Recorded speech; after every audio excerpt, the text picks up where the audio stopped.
चलो विद्यार्थी मित्रों स्वाध्याय 3.3 ની અંદર દાખલા નંબર 2 ની અંદર ત્રીજું પેટા આપણે જોઈએ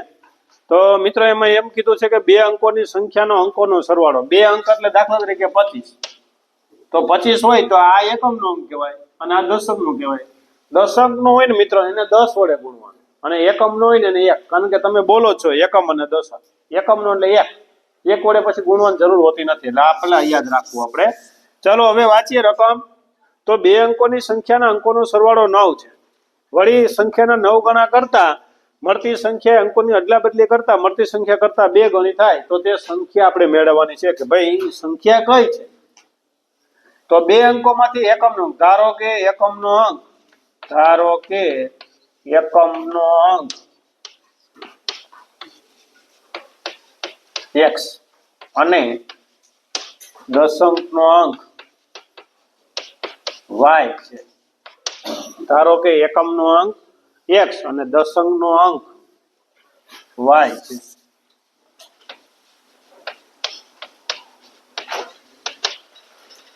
હવે બંને જો અહીંયા વાંચો બે અંકોની સંખ્યાનો સરવાળો 9 છે એટલે એકમ વત્તા દશક અને બરાબર 9 આનો સરવાળો તો આપણે આપી દીધો 9 તો સમીકરણ x વત્તા y 9 હવે મૂળ સંખ્યા કઈ થાય તો મૂળ સંખ્યા એકમનો એટલે કે x હવે દશકનો y એટલે એને 10 વડે ગુણો તો આ મૂળ સંખ્યા થાય આ દશક છે અને આ એકમ છે યાદ રાખવું આપણે ટ્રાન્સફર કર્યા એકમ અને દશક તો મૂળ સંખ્યા x વત્તા 10 હોય હવે એકમનો અંક વત્તા દશકનો અંક આ પહેલું સમીકરણ તો બની ગયું હવે વાંચો સંખ્યાના 9 ગણા કરતા એટલે આના 9 ગણા કરતા બરાબર છે મળતી સંખ્યા અંકોની અદલા બદલી તો અહીં લખો અંકોની અદલા બદલી કરતા અંકોની અદલા બદલી કરતા એકમનો અંક શું થઈ જશે એકમનો અંક y થશે y અને દશકનો અંક શું થશે x થશે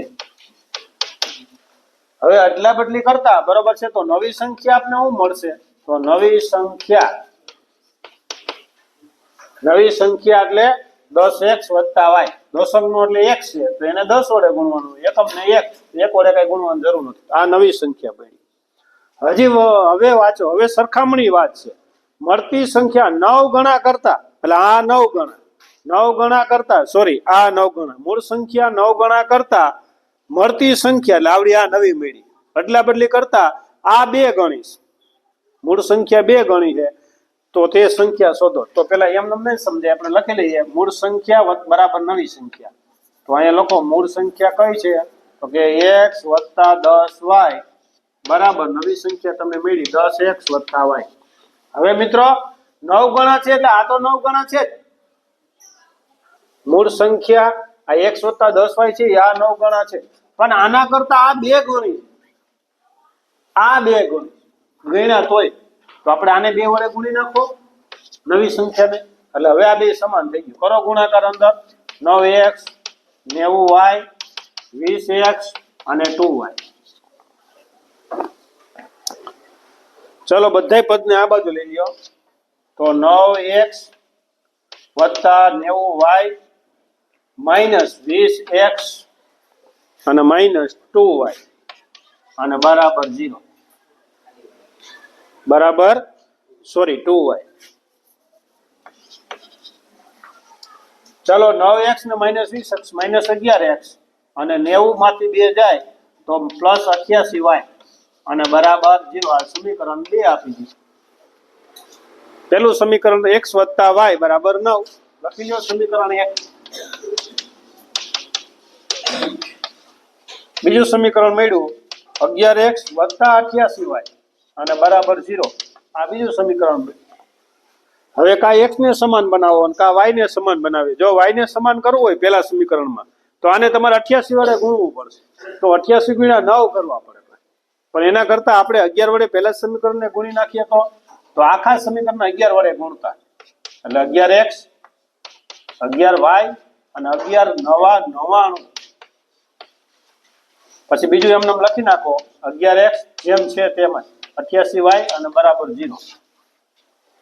હવે બાદબાકી કરવાની જરૂર નથી મિત્રો. જો અહીંયા પ્લસ છે, અહીંયા માઇનસ છે, લોપ થઈ જ જાય.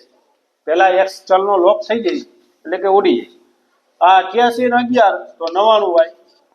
અને બરાબર 99 તો છે. તેથી y બરાબર 99 ભાગ્યા 99, તેથી તમને y મળશે 1. હવે y ની કિંમત 1 મળી. કા સમીકરણ 1 માં મૂકો અને કા સમીકરણ 2 માં મૂકો. તો આપણે સમીકરણ 1 માં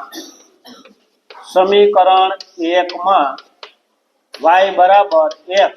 મૂકતા તો પેલું સમીકરણ આપ્યું x વત્તા y બરાબર 9. એમાં y ની જગ્યાએ 1 મૂકી દો બરાબર 9. તેથી આ 1 ઓલી બાજુ જાય તો 9 માઇનસ 1 તો x તમને મળશે મિત્રો 8.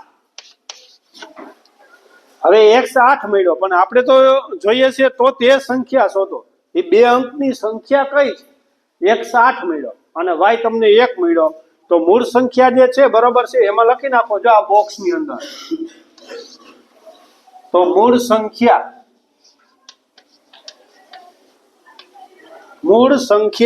કઈ છે? મૂળ સંખ્યા x વત્તા 10y. x વત્તા 10y.